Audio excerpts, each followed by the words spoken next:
nila ang panganay daw. Kasi sa mag-aalaga, sama ang matalimit na kapatid. Hello! Ang mga bunso naman daw, sabi nila lata. Naniniwala ba kayo ng mga bunso lata? Okay. Sabi nila ang mga bunso daw magaganda, matalino, mabait, masipat, at mapagmahal sa magulang. Ako bunso akong anak. Pero hindi naman ako masyado maganda, konti lang. Bali, katulad niyo nag-aral din ako. Alam niyo ba na pumapasok ako sa eskwelahan, wala akong sapatos? Pumapasok ako sa eskwelahan, wala akong baon. Ang swerte niyo, magkano baon niya sa isang araw? Dito pa kayo. Pumapasok ako sa eskwelahan, wala akong slip, wala akong sapatos. Isa lang ang notebook ko. Nanghihingi ako ng papel ang ng pencil. Minsan, may isang teacher, hindi ako pinapasok kasi bawal daw ang walang sapatos at walang uniform. Kaya ang ginawa ko, umupo ako sa labas, habang nagkaklase sila, nakikinig ako.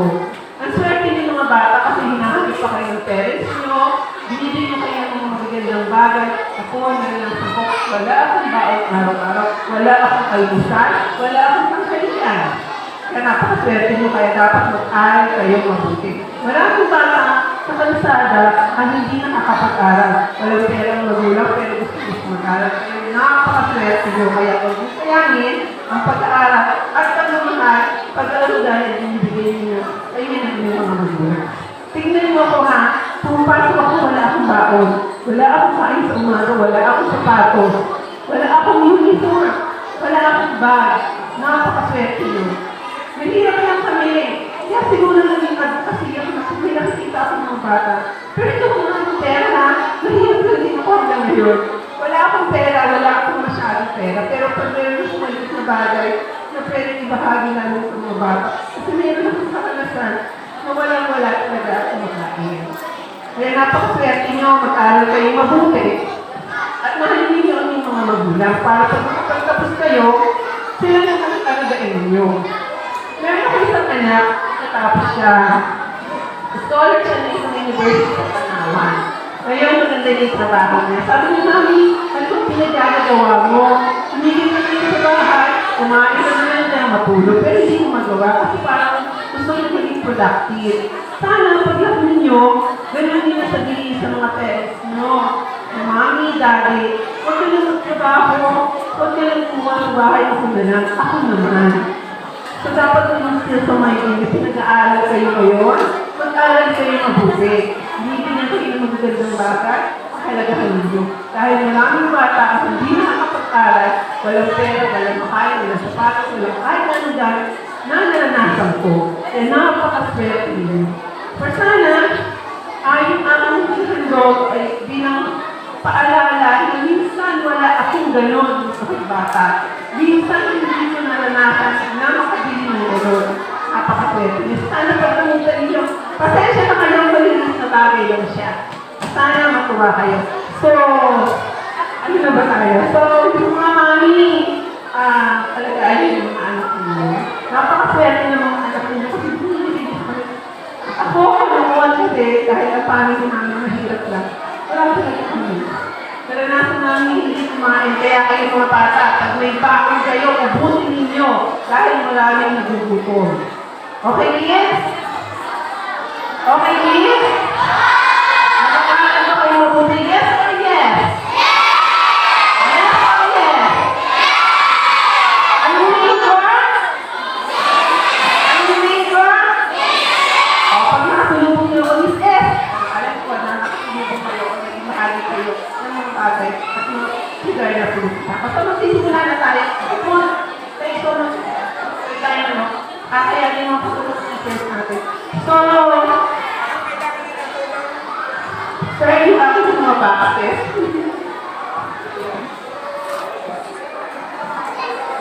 Ayan, binibigyan ko po kayo ang mami. Binibigyan ko yung mga bata. Kasi siya doon sa isang page.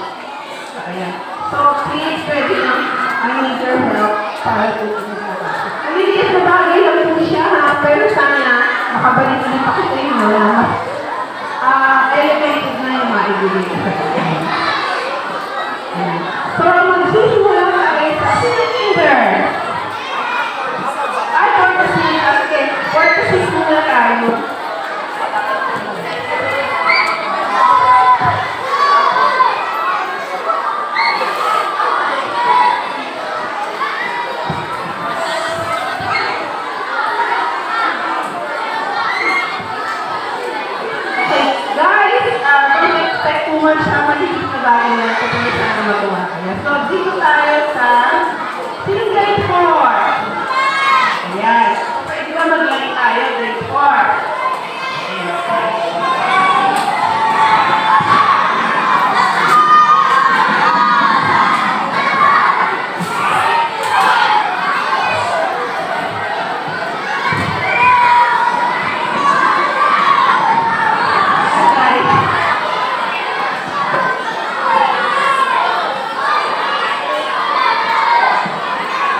grade 4, grade 5, grade 6. Are you listening?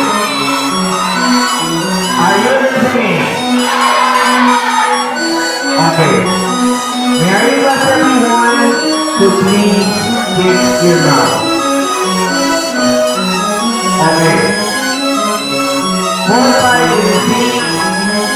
In time of our lesson for today about writing, each one of you is expected to submit to me until 1 o'clock this afternoon, not 12 o'clock, 12 o'clock this afternoon, mag-submit ng isang news report about what happened this morning.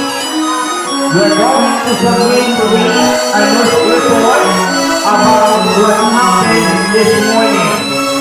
Am I understood? Am I understood?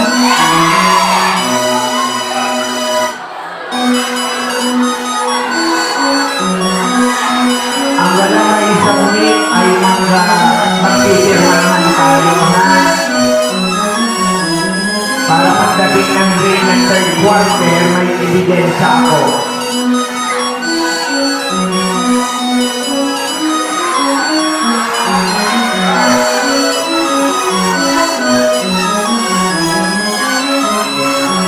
Wala na akong narinig na thank you.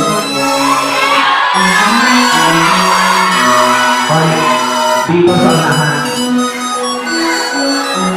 Mahigit pa sa thank you kung may tatahin.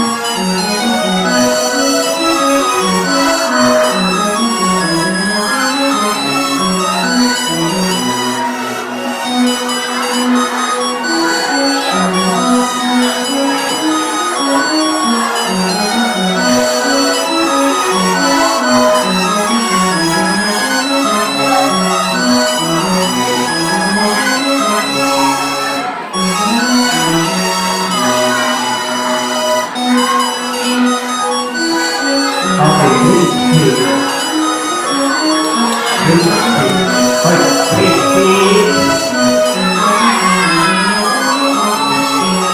Grade 6. Baka makapalitan ng mukha. Kawawa ang makakapalit ninyo.